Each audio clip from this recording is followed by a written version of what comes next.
محمد سيد الكونين والثقلين والفارقين من عرب ومن عجم. السلام علیکم ورحمۃ اللہ وبرکاتہ. الحمد للہ الحنان المنان الذي خلق الإنسان وعلمه البيان والصلاة والسلام على رسوله سيد الإنس والجان وعلى آله وأصحابه ذوي الخير والإحسان. أما بعد فأعوذ بالله من الشيطان الرجيم. بسم الله الرحمن الرحيم. إن الدين عند الله الإسلام. صدق الله مولانا العظيم. بارگاہ رسالت معاب صلی اللہ علیہ وسلم میں درود پاک کا ہدیہ پیش کریں. اللہم صل علی سیدنا و مولانا محمد معدن الجود والکرم وآلہ واصحابہ الکرام وابنہ الکریم وبارک وسلم صلاة دائمة سرمدا ابدا. ایک عرب نے آدمی کا بول بالا کر دیا، خاک کے ذروں کو ہمدوش ثریا کر دیا. خود نہ تھے جو راہ پر اوروں کے ہادی بن گئے، کیا نظر تھی جس نے مردوں کو مسیحا کر دیا.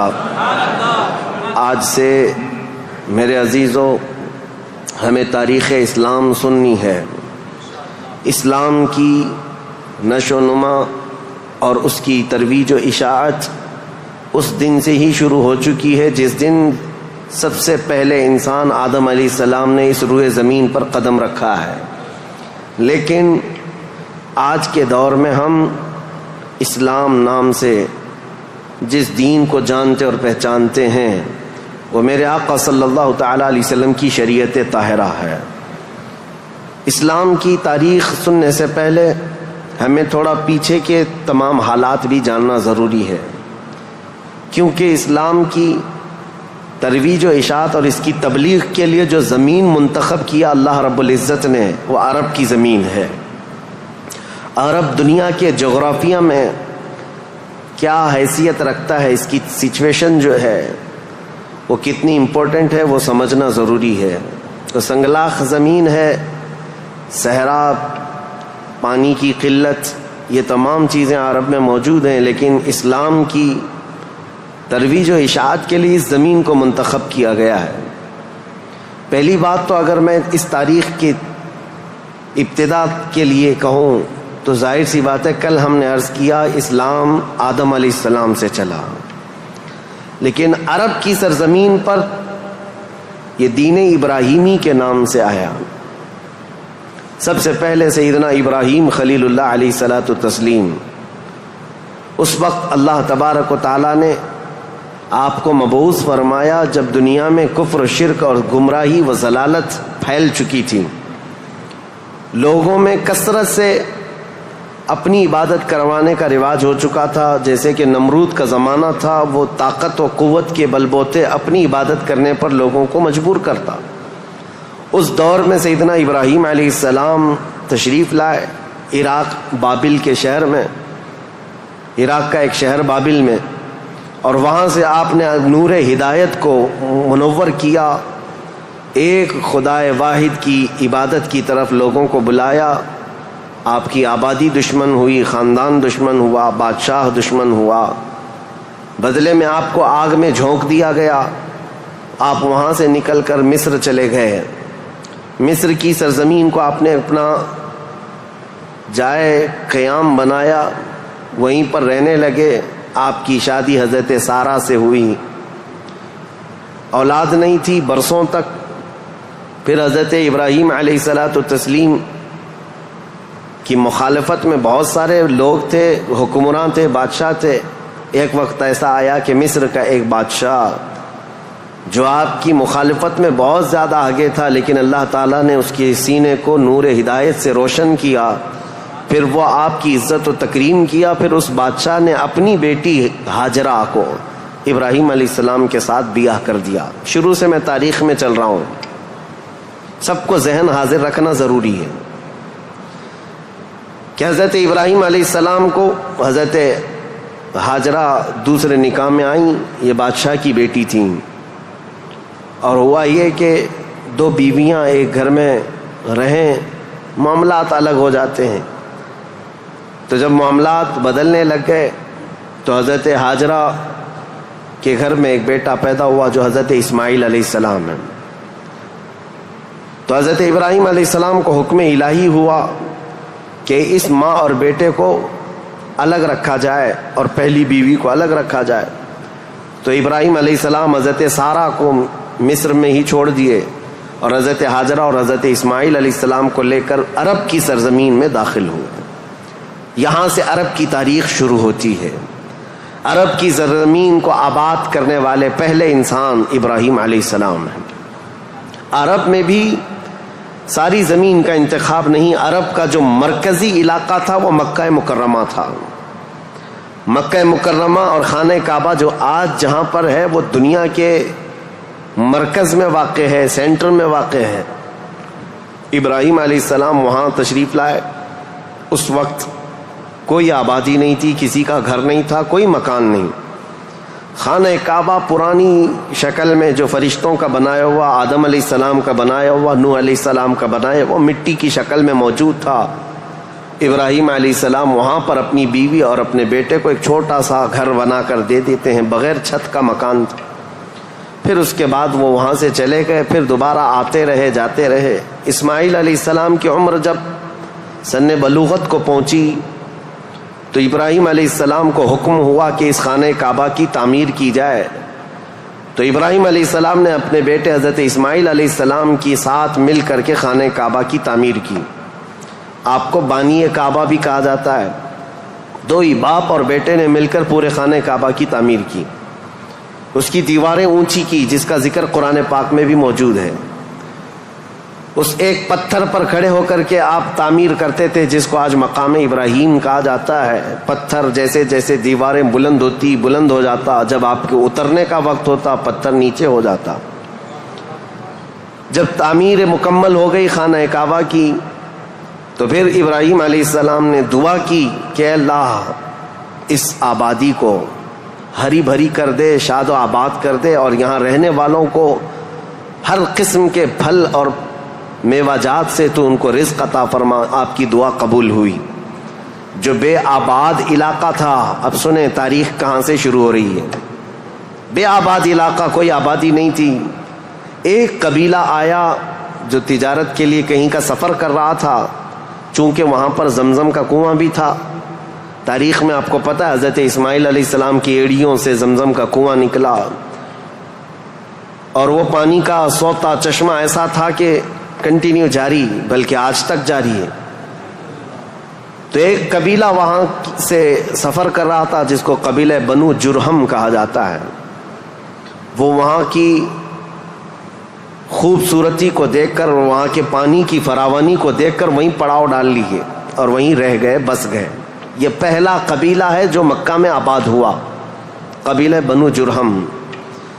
پھر حضرت اسماعیل علیہ السلام نے اسی قبیلے کی ایک لڑکی سے شادی بھی فرمائی, اور حضرت اسماعیل علیہ السلام کے گھر میں 12 بیٹے پیدا ہوئے. آپ کی اولاد اب بڑھتی گئی. عرب سرزمین میں سب سے پہلی یہ نسل ہے, عرب کو آباد کرنے والی پہلی نسل اسماعیل علیہ السلام کی ہے. قبیلہ بنو جرہم کے ساتھ آپ آباد ہوئے مکہ مکرمہ میں.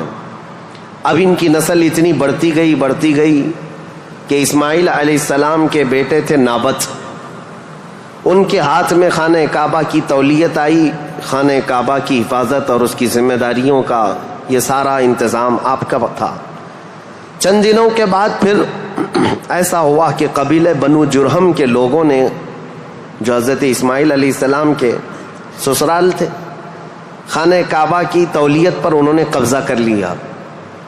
اسماعیل علیہ السلام کی اولاد نے کوئی بھی ان کے ساتھ جھگڑا نہیں کیا, کسی بھی طرح کا برا برتاؤ نہیں کیا, کیونکہ ننیال کے تھے. تو کئی سالوں تک قبیلہ بنو جرہم کا خانہ کعبہ پر قبضہ باقی رہا, لیکن انہوں نے بدعنوانیاں شروع کر دیں. خانہ کعبہ کے پاس لوگ جو دور دور سے آتے تھے دنیا میں, حاجی, اس وقت بھی ہر سال حج ہوا کرتا تھا, ان کے ساتھ برا سلوک کرنا، ان سے چڑھاوے لینا، ان سے زیادہ مانگ کرنا، یہ سب چیزیں ہونے لگی. تو پھر حضرت اسماعیل علیہ السلام کی اولاد نے دوبارہ خانہ کعبہ کی تولیت اپنے ذمہ لے لی. تولیت کہتے ہیں ذمہ داری، جس سے متولی کہا جاتا ہے. جیسے مسجد کا متولی ہوتا ہے، تولیت اسی کو کہتے ہیں. خانہ کعبہ کی خدمت کی ذمہ داریاں. اب یہ زمانہ چلتا رہا. میں آپ کو پہلے یہ خاندانی معاملات بتا رہا ہوں، اس کے بعد پھر یہاں کے سیاسی حالات بھی بتاؤں اور پھر مذہبی حالات بھی آپ کو بتاؤں، تاکہ اسلام کی تاریخ کو سمجھنے کے لیے اس کا بیک گراؤنڈ بھی سمجھنا بہت ضروری ہے. پس منظر کیا تھا یہ معلوم ہونا ضروری ہے. اب اسماعیل علیہ السلام کی اولاد میں عدنان ایک شخص پیدا ہوئے جو آل اسماعیل میں بہت ہی معزز انسان تھے. اکثر صحابہ کرام کا اور خود رسول اللہ صلی اللہ علیہ وسلم کا نسب حضرت عدنان تک پہنچتا ہے. وہ ہمارے آقا صلی اللہ تعالیٰ علیہ وسلم کے جد امجد بھی ہیں. عدنان نے مکہ مکرمہ کی ذمہ داریاں سنبھالی اور اس کے بعد اب آبادی اتنی بڑھ گئی کہ ان لوگوں کو تجارت کے لیے اور اپنے معیشت کے لیے، اپنے معاش کے لیے دور دور جانا پڑا. مکہ چھوڑ کر کے باہر جانا پڑا. آبادی بڑھتی چلی گئی مکہ مکرمہ کی. اور اس کے بعد زمانے کے صبح شام گردش لیل و نہار جس کو کہتے ہیں، آتے گئے ایسے کہ آل اسماعیل علیہ السلام کی اولاد کا قبضہ یا ان کی خدمت کا معاملہ خانہ کعبہ پر ڈھیلا پڑتا چلا گیا. پھر کوئی دوسرا قبیلہ آیا، بنو خزاعہ، انہوں نے خانہ کعبہ کی تولیت اپنے حصے میں لے لی. اب جو اصل تاریخ شروع ہوتی ہے وہ میں بتانا آ رہا ہوں. تو برسوں برس اسی طرح سے گزرتے گئے اور پھر ایک شخص پیدا ہوئے جن کا نام فہر تھا. یہ اسماعیل علیہ السلام کے اولاد میں فہر نام ہے. فہر کا ایک لقب تھا قریش، اور یہیں سے قریش خاندان کی ابتدا ہوتی ہے. قریش ان کا لقب تھا اور اصل نام تھا فہر بن غالب. تو حضرت فہر جو رسول اللہ صلی اللہ علیہ وسلم کے پردادا ہوتے ہیں، یہ پیدا ہوئے اور ان کی اولاد ہوئی. اور اس کے بعد اب قریش خاندان کی ابتدا ہوئی، لیکن جگہ جگہ یہ لوگ منتشر ہو گئے. کچھ مکہ میں رہے، کچھ باہر رہے، لیکن خانہ کعبہ کی تولیت کی اور وہاں کا سارا قبضہ جو ہے بنو خزاعہ قبیلے کے ہاتھ میں تھا. پھر زمانہ بدلتا ہوا یہاں تک پہنچا کہ اسماعیل علیہ السلام کی اولاد میں یعنی قریش خاندان میں ایک شخص پیدا ہوئے جن کا نام قصی تھا. یہ تاریخ کے بہت اہم آدمی ہیں، بہت اہم ترین شخصیت ہے قصی. ساری سیاست عرب کی وہیں جا کر ختم ہوتی ہے. قصی ایک کلاب کے بیٹے تھے، لیکن ایسا ہوا کہ باپ کا انتقال جلدی ہو گیا. قصی جو ہے بنو عزرا قبیلے میں ہی پرورش پائے اپنے ننیال میں. جوان ہوئے تو آپ کو بتایا گیا کہ تمہارا خاندان تو اسماعیل علیہ السلام کا خاندان ہے اور خانہ کعبہ کے وہ ذمہ دار رہے ہیں، متولی رہے ہیں. تو وہ اپنے ننیال کو چھوڑ کر کے جب مکہ آئے تو قصی یہ جوان تھے، بھرے جوان تھے. آتے ساتھ ان کے اندر وہ ہنر تھا، پیشانی میں وہ چمک تھی کہ جو دیکھتا دیکھتا رہ جاتا. ظاہر سی بات ہے وہ چمک کسی اور کی نہیں تھی، وہ نور مصطفیٰ کی تھی. قصی نے آتے ساتھ ہی لوگوں کو اپنی طرف مائل کر لیا. لوگ جوق در جوق قصی کے گرویدہ ہو گئے. پھر قصی نے سارے قریش کو جو ادھر ادھر منتشر تھے سب کو مکہ میں جمع کر دیا اور بنو خزاعہ قبیلے کے ہاتھ میں جو خانہ کعبہ کی تولیت تھی اس کو حاصل کر لیا. اب دوبارہ حاصل کرنے کے بعد اب تک مکہ مکرمہ میں یا خانہ کعبہ کی خدمت اور حرم میں جو معاملات چلتے تھے وہ یوں ہی چلتے تھے. جو ذمہ دار ہے اس نے جو دیکھ لیا وہ کر لیا. لیکن قصی نے باضابطہ ڈپارٹمنٹ بنائے، شعبے بنائے. حکومت کا اسٹیبلشمنٹ جس کا طرح ہوتا ہے پورا انہوں نے بنایا. انہوں نے ذمہ داریاں بانٹی. سقایا، رفادہ، سدانہ، یہ سب نام رکھے گئے ہیں. یعنی انہوں نے شعبے ایسے بانٹ دیے، ڈپارٹمنٹ تبدیل کر دیے گئے کہ یعنی کئی قبیلوں کو جمع کیا مکہ میں اور کہا جب کبھی کہیں جانے کی ذمہ داری ہوگی، جھنڈا اٹھانے کی ذمہ داری، وہ ایک بہت اہم ذمہ داری ہوتی تھی، وہ ایک قبیلے کو سونپ دیا. اور ہر سال جو حاجی آتے ہیں مینا میں ان کو پانی پلانا اور کھانا کھلانا، اس کو سقایا کہا جاتا تھا، وہ ایک قبیلے کی ذمہ داری دے دی گئی. سقایا یہ ڈپارٹمنٹ پوری منسٹری ہو گئی.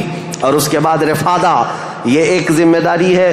جو حاجی آیا کرتے ان کو پیسوں کی ضرورت ہوتی، کہیں دور دراز سے سفر سے آئے ہوتے ان کی مالی مدد کی ضرورت ہوتی، وہ ایک خاندان کے ہاتھ میں دے دیا گیا. یہ رفادہ ایک منسٹری کا نام ہے. وہ اس منسٹری کے ذمہ دار ایک قبیلے کو بنایا. پھر اس کے بعد سدانہ، خانہ کعبہ کی حفاظت، اس کے غلاف کو تبدیل کرنا، اس کی چابی کی ذمہ داری، اس کو کھولنا بند کرنا، اس کی صفائی کرنا، وہ بھی ایک قبیلے کے ذمے میں دے دیا. وہ باضابطہ ایک منسٹری بنائی گئی، ایک وزارت تھی. اور اس کے علاوہ تقریباً انہوں نے 26 منسٹریاں بنائی تھیں، شعبے بنائے تھے. کون؟ حضرت قصی. یہ دنیا میں سب سے پہلے اس طرح شعبے جات کو تقسیم کر کے، جیسے ایک جمہوری نظام ہوتا ہے، ایک ڈیموکریسی نظام ہوتا ہے، اس طرح سے آپ نے بنایا. اور حضرت قصی کی یہ مہارت تھی کہ پورے عرب میں آپ کا، بلکہ ہر جگہ آپ کا چرچا ہونے لگا. اور حضرت قصی نے اس چیز کو اتنے اونچے لیول تک لے جا کر وہاں مکہ مکرمہ کو پوری دنیا میں متعارف کیا کہ لوگ یہاں کی خدمتیں دیکھنے کے لیے آیا کرتے تھے. ہر قبیلے کو الگ ذمہ داریاں تھیں. یہ تاریخ ہے. اس کے بعد قصی جلدی ہی انتقال کر گئے، حالانکہ ان کو زیادہ وقت نہیں ملا، ان کا زیادہ وقت نہیں تھا. ان کی شادی ہوئی. شادی ہونے کے بعد ان کے گھر جو بیٹے پیدا ہوئے ہیں وہ 2 بیٹے تھے، ایک عبد الدار اور ایک عبد مناف. قصی نے اپنی ساری ذمہ داریاں، اپنی جانشینی عبد مناف کو دے دیا. عبد مناف یہ بہت ہی پاکیزہ اخلاق کے انسان تھے اور لوگوں میں بہت ہی معزز تھے، مکرم تھے. عبد مناف کے ذمے میں جو کام آئے تھے وہ جس طرح ان کے باپ قصی نے بانٹے تھے. اس کے بعد عبد مناف کے بیٹے پیدا ہوئے جو عرب قبیلوں میں نہیں، قریش خاندان میں سب سے افضل انسان سمجھے جاتے تھے، وہ حضرت ہاشم ہیں. ہاشم، ان کا لقب ہاشم اس لیے تھا کہ یہ اتنے فیاض تھے، اتنے سخی تھے کہ اپنا مال کا اکثر حصہ پورا حاجیوں کو کھلانے میں تقسیم کرتے تھے. ایک بار عرب میں قحط پڑ گیا تھا، لوگ بھوکے تھے اور لوگوں کے پاس مال و دولت کی کمی بہت زیادہ آ گئی. تو حضرت ہاشم نے سال بھر روٹیوں کے ٹکڑے کر کے ان کو شوربے میں ڈبو کر لوگوں کو پیٹ بھر کر کھلاتے تھے. اس لیے آپ کا لقب ہاشم ہوا. ہاشم اس ذمہ داری کو اس طرح سے سنبھالتے ہیں کہ خانہ کعبہ کی تولیت وغیرہ عبد الدار کے پاس تھی. سقایا، رفادہ، جس کو میں ابھی نام دے کر کے جو منسٹریاں بتایا کہ یہ الگ الگ قبیلوں کے ذمے تھی. تو عبد الدار جو ایک ان کے پردادا کے ہی خاندان میں لوگ تھے، انہوں نے بدعنوانیاں شروع کی تھیں، ٹیکس لگایا، حاجیوں سے پیسہ لیا. یہ تمام چیزیں ہونے کی وجہ سے حضرت ہاشم نے وہ ذمہ داریاں بھی اپنے ہاتھ میں لے لی. اب قریش خاندان میں حضرت ہاشم کے پاس جو ذمہ داریاں تھیں وہ یہ تھیں کہ آپ رفادہ یعنی حاجیوں کو مالی مدد دینے کے بھی آپ ہی ذمہ دار تھے. سقایا، مینا میں حاجیوں کو پانی پلانے کے ذمہ دار بھی آپ ہی تھے. اور سدانہ، خانہ کعبہ کی چابی اور کلید بردار جو کہتے ہیں، وہ بھی ذمہ داریاں آپ نے لے لی تھی. اتنا ہی نہیں، ندوہ ایک وہاں کی ایسی بیٹھک کا نام ہے جو عدالت بھی ہے، پارلیمنٹ بھی ہے، مشورے کی جگہ ہے، جہاں سب کے فیصلے کیے جاتے تھے، وہ بھی حضرت ہاشم کے ذمے میں تھی. حضرت ہاشم، ان کا بھی معاملہ ایسا ہوا کہ انہوں نے شادی فرمائی اور ان کے ہاں ایک ہی بیٹا پیدا ہوا جن کا نام شیبہ تھا. حضرت ہاشم کے گھر ایک بیٹا پیدا ہوا شیبہ، اور اس کے بعد حضرت ہاشم کا انتقال ہو گیا. شیبہ بچپن میں ہی اپنے باپ سے محروم ہوئے اور ان کے چچا تھے مطلب، جن کا نام تھا. ہاشم کے بھائی، سگے بھائی تھے. مطلب نے یہ شیبہ کو گود لے لیا اور پرورش کی، اور اتنی اچھی پرورش کی کہ لوگ جو ہے شیبہ کو ان کے اصلی نام کی بجائے مطلب کا غلام یا مطلب کا بیٹا کہتے ہوئے عبد المطلب ہی کہنے لگ گئے. یہ عبد المطلب میرے آقا صلی اللہ تعالی علیہ وسلم کے سگے دادا ہیں. عبد المطلب، ان کا اصل نام شیبہ ہے۔ اب یہ خانہ کعبہ کی تولیت کی ذمہ داری سب سے لمبے عرصے تک سنبھالنے والے یہی ہیں، کافی لمبا ٹائم ان کو ملا۔ عبد المطلب کے زمانے میں ہی وہ اصحاب فیل کا واقعہ پیش آیا جو ابرہہ بادشاہ خانہ کعبہ کو ڈھانے آیا تھا، یہ حضرت عبد المطلب کے زمانے میں پیش آیا۔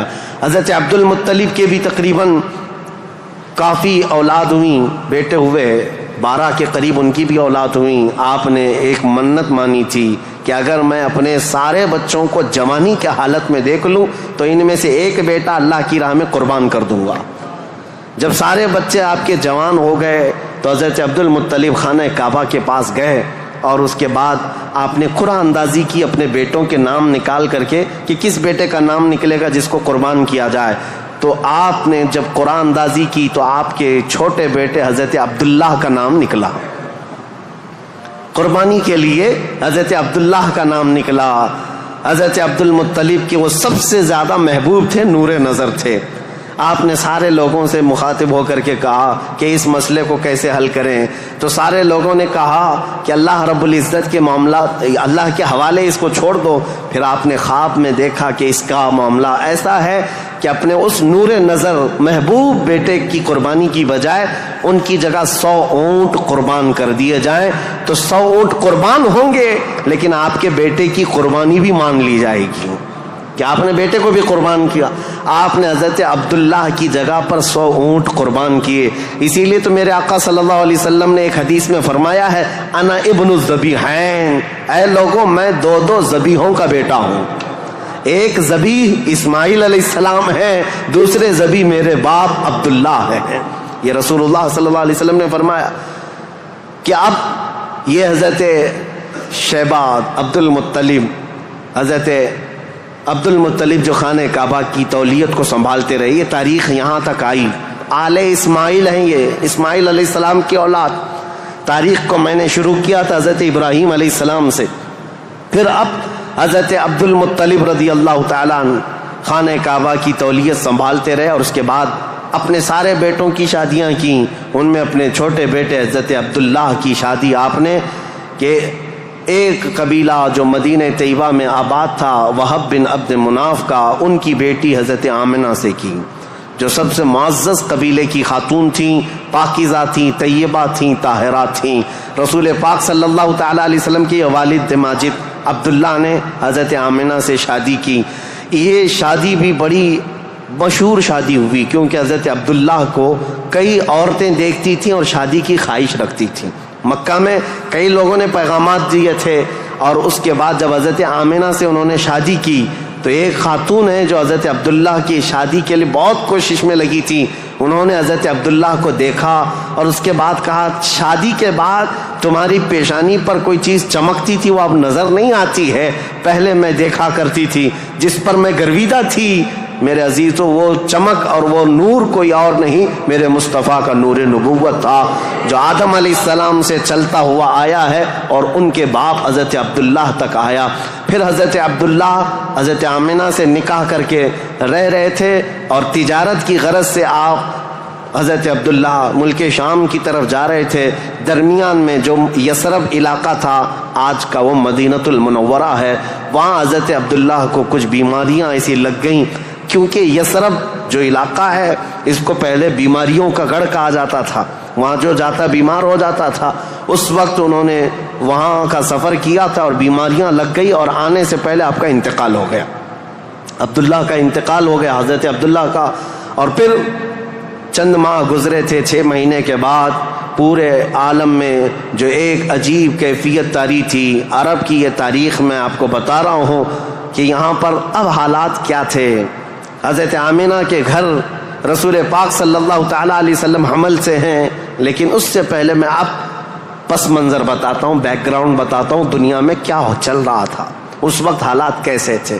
اس کو میں ڈیوائیڈ کر کے اگر بتاؤں سیاسی حالات اور مذہبی حالات۔ سیاسی حالات میں یعنی پالیٹکس کے اعتبار سے دیکھا جائے تو حکومت اور تسلط قبضہ زیادہ کس کا تھا؟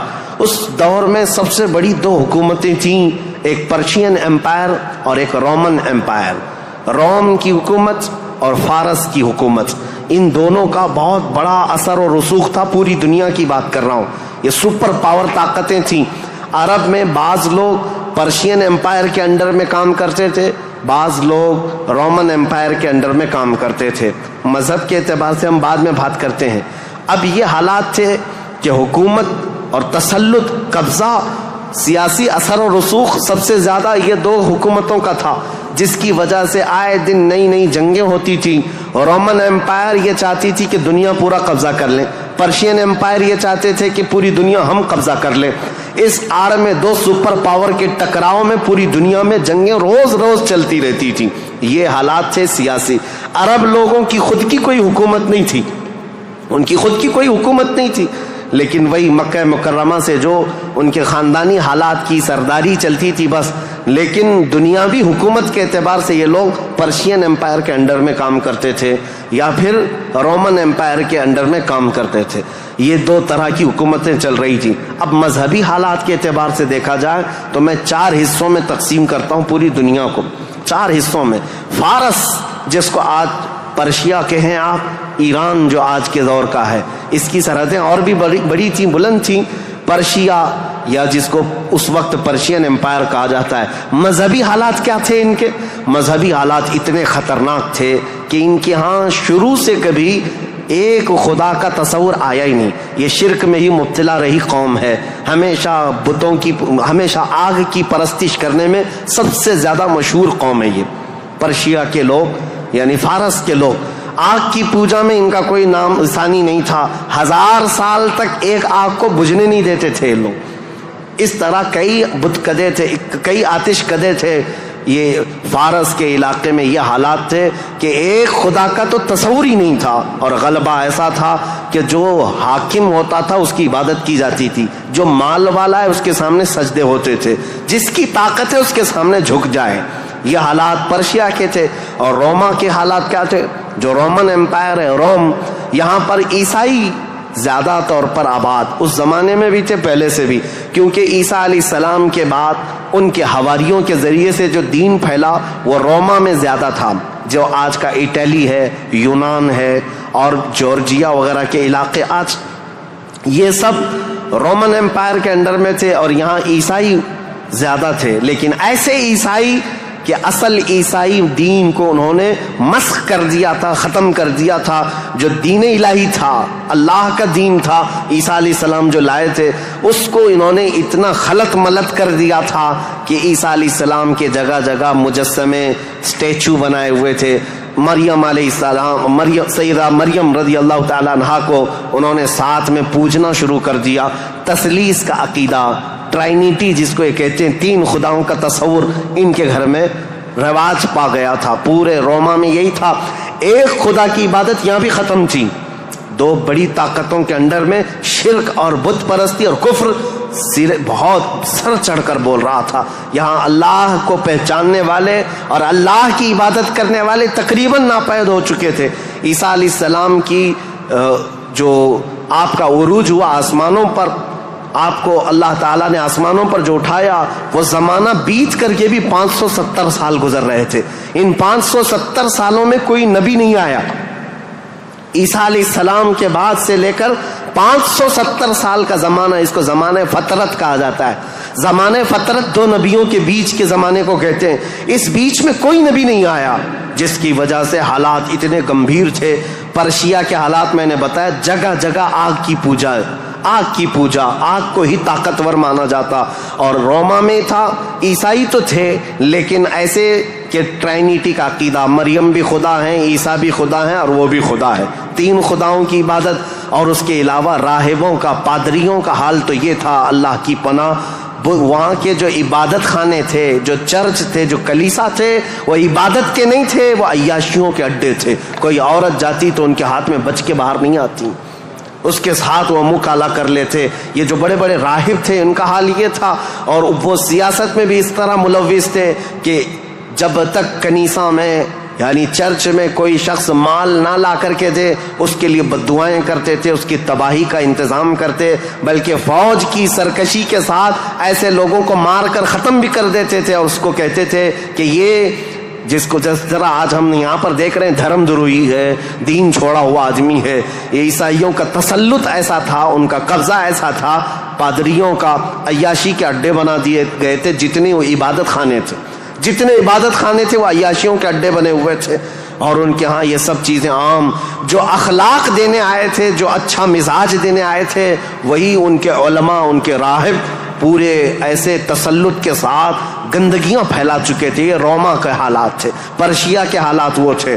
اب دنیا میں تیسرا ایک بڑا طبقہ جو اپنا اثر رکھتا تھا, اپنا رسوخ رکھتا تھا, وہ ہندوستان کا تھا. ہندوستان جس کو ہم اکھنڈ بھارت کہیں, یہ ہندوستان, اس کی سیمائیں, اس کی سرحدیں اتنی نہیں تھی جو آج کشمیر سے کنیا کماری تک یا گجرات سے لے کر کے بنگال کی کھاڑیوں تک ہے, بلکہ اس کی سیمائیں ایران کی سرحدوں تک پہنچتی تھی. افغان, پاکستان, بنگلہ دیش, نیپال جو آج ایک الگ الگ ریاستوں میں, الگ الگ ملکوں میں تبدیل ہیں, یہ سب ہندوستان کے علاقے ہوا کرتے تھے. ہند اس وقت کے حالات کیا تھے ہندوستان کے, میں اس وقت کی بات کر رہا ہوں. عیسیٰ علیہ السلام کے عروج آسمانی کے 570 سال کے بعد ہندوستان کے حالات بڑے دیگرگوں تھے, کیونکہ یہاں پر بھی شروع سے بت پرستی بہت زیادہ تھی. بلکہ تاریخ نگاروں نے لکھا ہے اس وقت ہندوستان کی آبادی اگر 1 کروڑ تھی تو یہاں کے خدا جو بنائے گئے تھے وہ 2 کروڑ تھے. یعنی انسانوں کی آبادی سے بڑھ کر کے خدا تراشے گئے تھے. ہر قبیلے کا نہیں, ہر خاندان کا نہیں, بلکہ ہر انسان کا 2 خدا, 3 خدا, 4 خدا, جس کی جیسی حیثیت ویسے خدا بنائے ہوئے تھے. اور یہاں پر اخلاقی حالات اگر دیکھے جائیں تو وہ بھی اس طرح کہ جیسے کل بھی میں نے بتایا تھا, کاسٹزم میں یہ لوگ ایسے ملوث تھے کہ برہمن الگ, شودر الگ, دلت الگ, چھتریہ الگ, یہ سب چیزوں کو کاسٹ میں بدل کر کے, ایسے کہ کسی دلت کو ایک مقدس کتاب چھونے کی بھی اجازت نہیں ہوتی, برہمن سے مصافحہ کرنے کی بھی اجازت نہیں ہوتی. اگر کسی دلت نے برہمن کی لڑکی کو چھو بھی لیا تو اس کا ہاتھ کاٹ دیا جاتا, اور اگر گیتا کے شلوک سن لیتا تو اس کے کان میں کھولتا ہوا تیل ڈال دیا جاتا تھا. یہ سب حالات یہاں کے تھے. یعنی اخلاقی پستی, اخلاقی گراوٹ یہاں پر بھی تھی. روما کے حالات بھی اچھے نہیں تھے, پرشیا کے حالات بھی اچھے نہیں تھے, ہندوستان کے حالات بھی. اور عورتوں کے لیے تو یہ اس قدر سخت تھے, اللہ اکبر. یہاں کسی عورت کا شوہر مر جاتا تو عورتیں ساتھ میں اپنے شوہر کی چتا کے ساتھ آگ لگا لیتی, جس کو ستی کہا جاتا تھا. ستی ایک رسم ہے, تاریخ میں آج بھی موجود ہے. بیوہ عورت کو جینے کا حق نہیں تھا. بیوہ عورت اپنے شوہر کی آگ کے ساتھ خود بھی جل جاتی تھی, وہ چاہے جوان ہو, چاہے 2 مہینے کی دلہن کیوں نہ ہو, اسے جلا دیا جاتا. چند سالوں کے بعد پھر جلانے کا رواج ختم ہوا, پھر بیوہ عورت کو جنگلوں میں بھیج دیا جاتا کہ وہ وہاں رہے, وہیں آباد رہے. اس کا گھر میں آنا اب شگن, آج تک یہ بری روایت موجود ہے. جاہلوں کے آج بھی پائی جاتی ہے, غیر مسلموں کے ہاں کہ اگر کوئی بیوہ عورت اچھے تقریبات میں شامل نہیں ہو سکتی, اچھے فنکشنز میں نہیں آ سکتی, کھانے پکانے کے وقت نہ آ جائے, یہ اب شگن ہو جائے. عورت اگر حیض اور نفاس کے عالم میں ہو تو اس وقت تو اس کے ساتھ جانوروں سے بدتر سلوک ہوتا. اس کا گلاس الگ, اس کا برتن الگ, اس کا کھان پان الگ, بلکہ جانوروں کا جس طرح سے الگ رکھا جاتا تھا عورت کا بھی الگ رکھا جاتا تھا. عورت کو پستی کی طرف دھکیل دیا گیا تھا. یہ تاریخ یہاں کی تھی, ہند کی. 3 بڑے طبقے دنیا کے میں بتا رہا ہوں, ایک روما میں, ایک پرشیا میں, ایک ہندوستان میں. اخلاقی پستی اس قدر تھی, کفر و شرک غالب تھا, اور اس کے علاوہ اب چوتھی ایک قوم بچتی ہے. ان سب کے بیچ میں اگر کوئی تھوڑی بہت شدھ بدھ رکھتی تھی, کوئی تھوڑا بہت اچھا مزاج رکھتے تھے, تو اس زمانے میں عزت تھی, تو وہ بنی اسرائیل کی تھی, جو یہودی تھے, بنی اسرائیل. لیکن ان کے حالات ایسے تھے کہ غرور و گھمنڈ ان کو اتنا تھا کہ وہ یہ کہتے تھے کہ پوری روئے زمین پر سب سے افضل لوگ ہم ہیں, اللہ کے محبوب ہم ہیں, اللہ کے بیٹے ہم ہیں, ہم کو اللہ کبھی عذاب نہیں دے گا, کبھی اللہ ہم کو آگ نہیں دکھائے گا. یہ سب اتنا غرور تھا اپنے افضل ہونے کا کہ کوئی نبی آتے تو ان نبیوں کا قتل بھی کر دیتے. ان بنی اسرائیل نے, یہودیوں نے 10,000 کے قریب نبیوں کا قتل کیا ہے. 10,000 کے قریب نبیوں کا قتل کیا یہ بنی اسرائیل، اور اللہ کی لعنت ان پر ایسی، اللہ کا غضب ان پر ایسا، غیر المغضوب علیہم ولا الضالین پڑھتے ہیں آپ، اور قرآن پاک میں اللہ تعالیٰ نے فرمایا ہے کہ اللہ وباءوا بغضب من اللہ، وہ اللہ کے غضب کے ساتھ لوٹی ہوئی قوم ہے۔ یہودی جو تھے بنی اسرائیل، اس دور میں ان کا حال یہ تھا کہ تھوڑے بہت یہ بت پرستی تو نہیں کرتے تھے، دوسرے خداؤں کی طرف جھکتے تو نہیں تھے، لیکن سود خوری ان کی فطرت میں داخل تھی۔ سود اتنا کھاتے تھے کہ کسی بھی غریب کی زندگی تباہ و برباد کر دیتے۔ سود کا نظام سب سے زیادہ یہ یہودیوں کی طرف سے، اور آج بھی پوری دنیا کو کریڈٹ کے پلیٹ فارم پر لا کر کھڑا کرنے والی قوم کوئی اور نہیں، یہ اسرائیلی ہیں، یہ یہودی ہیں۔ پوری دنیا کو کریڈٹ بانٹ کر کے، ان کو قرضہ دے کر کے، ادھار دے کر کے اس پر نفع لینا، اس پر انٹرسٹ کمانا، یہ یہودی فطرت میں داخل تھا۔ اور یہ سود کی لعنت ان کے ساتھ آج سے نہیں پہلے سے ہے، اس کو حلال سمجھ کر کے کھاتے ہیں، اس کو ترہ امتیاز سمجھتے ہیں، اور یہ سمجھتے ہیں یہ ہماری عقل مندی ہے، ہماری دانائی ہے کہ ہم پوری دنیا کا مال اپنی طرف کھینچ لیتے ہیں، اس کو وہ اپنی عقل مندی سمجھتے ہیں، جبکہ اللہ کا غضب ہے ان کے ساتھ۔ یہ چوتھی قوم تھی جو برائیوں میں ملوث تھی، سود خوری میں ملوث تھی، نبیوں کا قتل، بلکہ کتابوں کو یوں پھینک دیتے، اگر ان کے مزاج کے مطابق کوئی مسئلہ نہیں ملتا تو پھینک دیتے اور کہتے یہ کتاب اللہ کی ہے نہیں۔ تورات کو نہیں مانتے، تلمود کو نہیں مانتے، جس کو آج اولڈ ٹیسٹمنٹ کہا جاتا ہے، یا بائبل کو نیو ٹیسٹمنٹ جو انجیل ہوا کرتی، ان کتابوں کو پھینک دیتے۔ ان کے مزاج کے مطابق اگر آیتیں ملتی تو ٹھیک ہے، نہیں تو پھینک دیتے۔ یہ چوتھی قوم تھی۔ اب دنیا کی یہ حالات تھے، دنیا میں یہ حالات جہاں جہاں دیکھیں عورتوں کا استحصال یا پھر زنا، شراب نوشی، یہ سب عروج پر تھے۔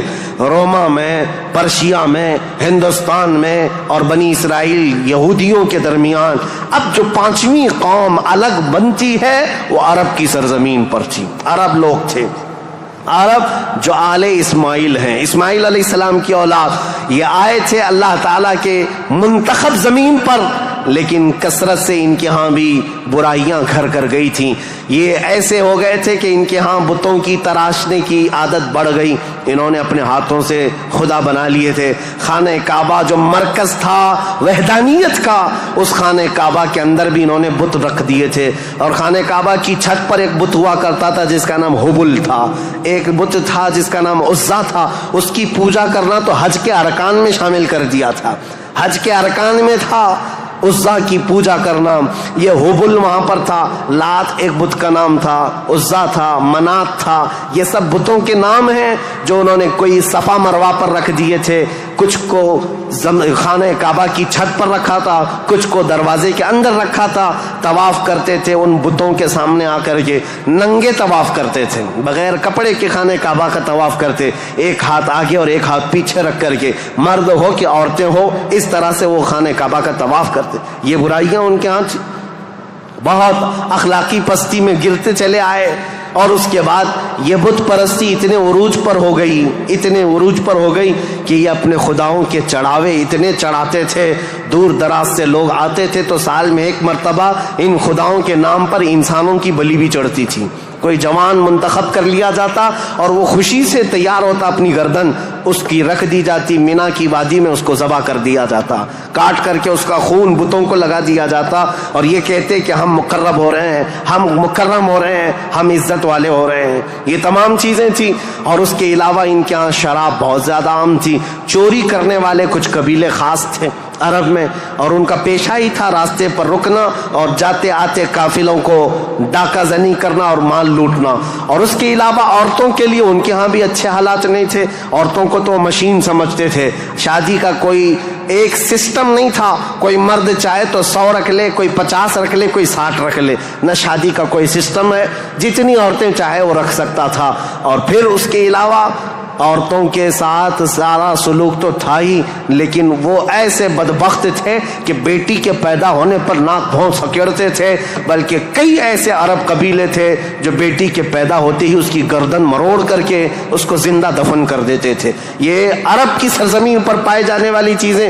شراب کو 60 سال 70 سال پرانی شراب جمع کر کے پینے کو فخر محسوس کرتے، اور جوا ایسے کھیلتے تھے، ایسے کھیلتے، حرم کی سرزمین پر جوا کھیلتے، اور بازی میں کیا کیا لگاتے. بازی میں صرف پیسہ نہیں لگاتے, اپنی عورتیں بھی بازی میں ہار دیتے تھے. کوئی جوے میں کسی کی عورت جیت لیتا, کسی کی بیٹی جیت لیتا, کوئی کسی کی بہن جیت کر کے آتا. یہ قمار بازی, یہ جوا بازی اس قدر عام تھی. میں نے دنیا کے یہ سطحی حالات مختصر انداز میں آپ کے سامنے رکھے. سیاسی حالات میں اثر و رسوخ دو طاقتوں کا تھا, پرشین امپائر اور رومن امپائر. مذہبی حالات میں الگ الگ تھے. ہندوستان کے حالات کیا تھے, اور پرشیا کے, روما کے, اسرائیل کے. اسرائیل اس وقت تھا نہیں, اگرچہ بیت المقدس ان کے ہاتھ میں نہیں تھا, لیکن یہ جگہ جگہ بکھرے ہوئے لوگ تھے یہودی, ان کے حالات بھی اچھے نہیں تھے. عربوں کے حالات بھی اچھے نہیں تھے. یہ اس قدر کفر و شرک کے مینارے بلند تھے. اللہ کہنے والی قوم پوری دنیا میں ڈھونڈنے پر بھی کہیں نہیں تھی. ایک خدا کی عبادت کرنے والی مجموعی طور پر کوئی قوم آباد نہیں تھی. ایک قائد کے اندر, ایک امام کے پیچھے چلنے والی قوم کہیں نہیں تھی. ہر ایک نے اپنے خدا بنائے. کچھ لیڈروں کی پوجا, کچھ حکمرانوں کی عبادت. کچھ جگہ پر ایسے حالات ہندوستان میں تھے کہ اپنے ہی آلہ تناسل کی پوجا کرتے, عورتوں کی شرمگاہوں کی پوجا, مردوں کی شرمگاہوں کی پوجا جو آج تک چلی آ رہی ہے. یہ اس قدر گرے ہوئے حالات تھے کہ چوہے سے لے کر بلی تک, بلی سے لے کر سانپ بچھو تک, کوئی خدا ہونے سے بچ نہیں سکا ان کے ہاتھوں میں. سب خدا بنا لیے. ان کثیر گمراہیوں کے حالات میں بتاؤ میرے عزیزو, مشیت ایزدی کو جلال آ ہی گیا. رب ذوالجلال کے رحمت میں جوش تلاطم آ ہی گیا. جب حالات اس قدر دیگرگو خراب تھے تو پھر رب ذوالجلال نے اس زمانے فطرت کو ختم کرتے ہوئے عیسیٰ علیہ السلام سے جو زمانہ چل رہا تھا, 570 سال گزر گئے, اللہ نے کوئی نبی نہیں بھیجا. حالات جب اس قدر خراب ہو گئے, رب ذوالجلال کی مشیت کو, اس کی رحمت کو جوش آیا. پھر مولا نے مکہ مکرمہ کی سرزمین کو منتخب کیا, اور پھر اللہ نے اس سرزمین کو منتخب کرتے ہوئے عظیم خاندان قریش کو منتخب کیا. قریش کے خاندان میں سے اللہ نے بنو ہاشم کو منتخب کیا. بنو ہاشم سے عبد المطلب اور عبداللہ کے گھر کو منتخب کیا. عبداللہ کے گھر سے بی بی آمنہ کے بطن کو منتخب کیا. اور پھر رب ذوالجلال نے تاریخ کی ان کالے اندھیروں کو ہمیشہ کو ختم کرنے کے لیے بی بی آمنہ کے بطن سے 12 ربیع الاول کو نور نبوت کو ظہور فرمایا, نور نبوت کو ظاہر فرمایا. تاریخ کا یہ وہ دن ہے جو پوری دنیا کا انقلاب لا چکا تھا. ایسی روشنی لا چکا ہے, ایسی روشنی کہ میں نے تقریر شروع کرنے سے پہلے ہی یہ بات عرض کر دی تھی. ایک عرب نے آدمی کا بول بالا کر دیا, خاک کے ذروں کو ہمدوش ثریا کر دیا. خود نہ تھے جو راہ پر اوروں کے ہادی بن گئے, کیا نظر تھی کہ جس نے مردوں کو مسیحا کر دیا. یہ سارا نور نبوت کا کمال ہے. یہاں سے تاریخ اسلام کی اب باضابطہ شروعات. اس لیے مجھے یہ پس منظر بیان کرنا ضروری تھا, یہ بیک گراؤنڈ بتانا ضروری تھا. سیاسی حالات کیا تھے, مذہبی حالات کیا تھے. اب تھوڑا جغرافیائی حالات بھی میں آپ کو بتا دوں. عرب کی لوکیشن کیا ہے. عرب کا لوکیشن جو ہے وہ دنیا کے بیچوں بیچ واقع ہے. عرب ایسی جگہ پر واقع ہے, اس کا 3 حصہ سمندروں سے ملا ہوا ہے اور 1 حصہ خشکی سے ہے. سمندر بھی بڑے بڑے سمندر اس کو گھیرتے ہیں. ویسٹ کی طرف قلزم سی جس کو کہتے ہیں بحیرہ قلزم, یہ آباد ہے. اور میڈیٹرین سی جس کو بحیرہ روم کہا جاتا ہے یا بحر متوسط کہتے ہیں, یہ پورا سمندر عرب سے لگتا ہے. اور اس کے ایسٹ کی طرف, مشرق کی طرف ہند مہاساگر جس کو کہتے ہیں انڈین اوشین, یہ آباد ہے. اور اس کے علاوہ اس کے جنوب کی طرف بھی انڈین اوشین ہے. یہ سمندر پورا گھیرا ہوا ہے عرب. اور جو شمال کا حصہ ہے, جو خشکی ہے, یہ ملک شام, یمن اور عدن یعنی اردن تک پھیلا ہوا اس کا حصہ ہے. اب اس کی جغرافیائی حالت یہ تھی کہ عرب کے اندر کثرت سے زمین پہاڑیاں رکھتی ہے آج بھی. اگرچہ مکہ میں انہوں نے کھود کھود کر پہاڑیوں کو ختم کیا ہے, لیکن آپ کو ایک سروے کے مطابق میں بتاؤں, آج کے فی الواقع عرب شریف کے اندر 20 لاکھ پہاڑیاں ہیں. 20 لاکھ پہاڑیاں, سلسلہ ہے پہاڑیوں کا, پوری زمین سنگلاخ ہے. پہاڑیاں ایسی نہیں کہ نرم و نازک پہاڑیاں جس پر میوہ اگتے ہوں، بڑے بڑے درخت اگتے ہوں، نہیں، پتھروں کی پہاڑیاں ہیں، کالے کالے پتھر. بعض پہاڑیاں تو ایسی ہیں جو آتش فشاں ہیں، یعنی جو شعلے اگلتی ہیں، آگ اگلتی ہوئے پہاڑیاں موجود ہیں. عرب کی سرزمین ان پہاڑیوں سے بھری ہوئی، اور ندی کے نام پر کوئی ندی نہیں، پانی کی قلت بہت کثرت سے، اگرچہ 3 طرف سے سمندر ہے لیکن زمین ایسی خشک ہے کہ عرب میں کوئی سرزمین پر سبزہ نہیں اگتا تھا، کھیتی باڑی نہیں ہوتی تھی. بارش کا حال یہ ہے کہ سال میں اگر 2-4 دن آ گئی تو ٹھیک ہے. ہمارے یہاں تو باضابطہ موسم چل رہا ہے، وہاں موسم آیا ہی نہیں کرتا، کبھی بوندا باندی ہو گئی، یہ برسوں سے ہے. عرب کی سرزمین خشک ہے، اور ہوا اور وہاں کی فضا کے اعتبار سے نہایت ہی گرم مانی جاتی ہے، گرم مانی جاتی ہے. آج اس سال ہم لوگوں نے حج کی سعادت جو حاصل کی، عرفات کے میدان میں 48 ڈگری چل رہی تھی گرمی. 48 ڈگری کی گرمی میں حاجیوں نے حج ادا کیا ہے. ہمارے یہاں 37 ڈگری 38 ڈگری آ جائے تو ہا ہو کرتے ہیں، اور ہم باہر نکلنے کو پسند نہیں کرتے. وہاں 48 ڈگری میں بغیر چھت کے حجاج کرام حج کرتے رہے. اسی لیے عربوں کی سرزمین جو ہے نہایت گرم مانی گئی ہے. سرزمین پتھریلی اور زمین سوکھی، سبزہ نہیں اگاتی، بارش نہیں آتی، اوپر سے گرمی اتنی پھینکتا ہے سورج، چلچلاتی ہوئی دھوپ. اس فضا کا اثر طبیعت پر ہوتا ہے. آپ یہ سوچ رہے ہوں گے کہ یہ ویدر بتانے کی ضرورت آج کیا ہے؟ ضرورت ہے. موسم کے اعتبار سے انسانوں کی طبیعت میں فرق آتا ہے. جیسا موسم ہوتا ہے انسانوں کی طبیعت میں اثر پیدا ہوتا ہے. زمین کا بھی اثر ہوتا ہے، مٹی کا اثر ہوتا ہے، موسم کا اثر ہوتا ہے. عرب میں کثرت سے پہاڑیاں، سخت قسم کے پتھر، آج کی ہائی ٹیکنالوجی کے بڑے بڑے بلڈوزر لگ جاتے ہیں، مہینوں تک کھودتے ہیں تو تھوڑا بہت حصہ بھی کٹ نہیں پاتا. ہم تو تقریباً 10 سال سے ایک پہاڑ کو کھودتے ہوئے دیکھ رہے ہیں، ابھی بھی عرب میں وہ کھود ہی رہے ہیں بلڈوزر، جبکہ ان لوگوں کے ہاں ٹیکنالوجی ہمارے یہاں کی طرح کی نہیں ہے.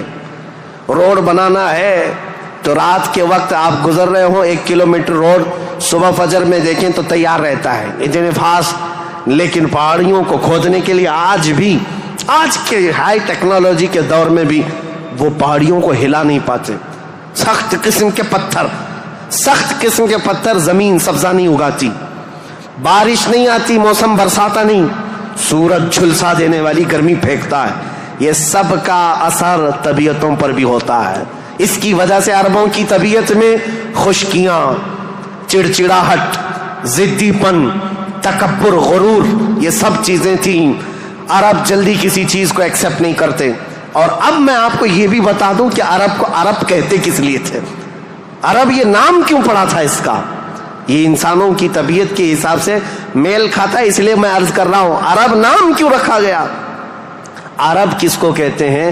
لفظ عرب، عین را با، یہ عربی میں لفظ جو ہے اس کا میننگ ہوتا ہے اچھی زبان رکھنے والا، فصیح اللسان جو آدمی ہے عرب کہتے ہیں اس کو. یہ عرب اپنے آپ پر اتنا غرور رکھتے تھے، وہ کہتے تھے کہ پوری دنیا میں اگر سب سے اچھی زبان ہے تو ہماری ہے، باقی کو عجم کہتے ہیں. عجم کا مطلب ہوتا ہے گونگا، وہ ہم سب کو گونگا کہتے ہیں. سارا عجم ہے، عرب کو چھوڑ کر کے جتنا ہے وہ سب عجم ہے. فارس عجم ہے، ہند عجم ہے، افریقہ عجم ہے، امریکہ عجم ہے. عجم کا مطلب گونگے. عرب لوگ اپنے آپ کو صرف زبان والا کہتے اور باقی پوری دنیا کو گونگا سمجھتے تھے. تو یہ نخوت جو تھی، یہ بڑاپن جو تھا، یہ تکبر جو تھا، وہ وہاں کے موسم کے اعتبار سے پتھریلی زمین کی وجہ سے ان کی طبیعتوں میں گھر کر گیا تھا، جلدی ایکسپٹ نہیں کرتے. ایسے سخت دلوں کے اندر اور ایسے سخت قوم کے اندر اسلام کا نور ظاہر کرنا یہ کوئی عام بات نہیں تھی، عام بات نہیں تھی. اللہ رب العزت کی مصلحت اور اس کی حکمت بالغہ کو دیکھے. اللہ کریم نے اپنے آخری رسول کے لیے جو زمین منتخب فرمائی وہ افریقہ کی سرزمین نہیں تھی، نہ ہی کوئی ہند کی سرزمین، نہ یورپ کی سرزمین، بلکہ عرب کی سرزمین کو منتخب کیا گیا. اس لیے مجھے زمین کا جغرافیہ بتانا ضروری ہے. کہ یہ لوکیشن کے اعتبار سے بیچوں بیچ میں آباد ہے، پوری دنیا کا سینٹر کہلاتا ہے، اس لیے کہ یہاں سے روشنی نکلے تو پوری دنیا میں پھیلے، یہاں سے نکلا ہوا ابر ہر زمین پر بارش بن کر کے برسے گا، اور برسا بھی۔ اللہ کریم نے مکہ مکرمہ کی سرزمین کو منتخب فرمایا۔ طبیعتیں کیسی تھی، اکھڑ مزاج لوگ تھے، ان کے درمیان میرے آقا کو پیدا کیا اللہ نے، اور رسول کریم صلی اللہ تعالی علیہ وسلم جس دن پیدا ہوئے یہ بی بی آمنہ کا گھر تھا، اور رسول کریم صلی اللہ تعالی علیہ وسلم یتیمی کی حالت میں پیدا ہوئے ہیں، باپ نہیں ہے، ماں پرورش کرتی رہی۔ عربوں کے رواج کے اعتبار سے دادا کی شفقت بہت زیادہ تھی اپنے پوتے پر، کیونکہ بیٹے عبداللہ بہت محبوب نظر تھے، بڑے پیارے تھے، لیکن جب جوانی میں انتقال کر گئے تو حضرت عبد المطلب کو اس کا بڑا صدمہ تھا کہ میرا سب سے محبوب بیٹا عبداللہ مدینے میں انتقال کر گیا، تو اپنی بہو حضرت آمنہ اپنے پوتے حضور اکرم صلی اللہ تعالی علیہ وسلم کی پرورش میں جی جان لگا دیا، اتنا لگا دیا۔ آپ کو پتہ ہے میرے آقا صلی اللہ تعالی علیہ وسلم کا نام پاک آج کروڑوں مسلمانوں کی آنکھوں کا تارا ہے۔ حضور کا نام جیسے ہی ہم محمد نام لیتے ہیں، ہم انگوٹھوں کو چوم کر کے آنکھوں سے لگاتے ہیں۔ یہ نام پاک عام نام نہیں ہے، اس نام پاک کو بزرگان دین تو ایسے تھے کہ حضرت محمود غزنوی کا نام سنا ہے، ان کے خاص وزیر تھے ایاز، ایاز کے بیٹے کا نام تھا محمد۔ محمود جو ہے سلطان محمود اپنے وزیر کے بیٹے محمد کو بہت پیار کرتے تھے۔ ایک دن جو ہے آپ ایاز کے بیٹے کو محمد کہہ کر نہیں بلا رہے ہیں، بلکہ کہتے اے ابن ایاز، اے ایاز کے بیٹے ادھر آ جا۔ ایاز نے سن لیا، کہا آج سلطان غضبناک ہوں گے، میرے بیٹے کا نام لے کر کے نہیں پکارا، باپ کے نام سے پکارا ہے۔ بعد میں حاضر ہو کر پوچھا سلطان میرے بیٹے سے کوئی خطا ہوئی، آپ خفا تو نہیں ہیں؟ اس کے نام سے نہ پکارتے ہوئے اس کو ابن ایاز کہہ کر پکارا۔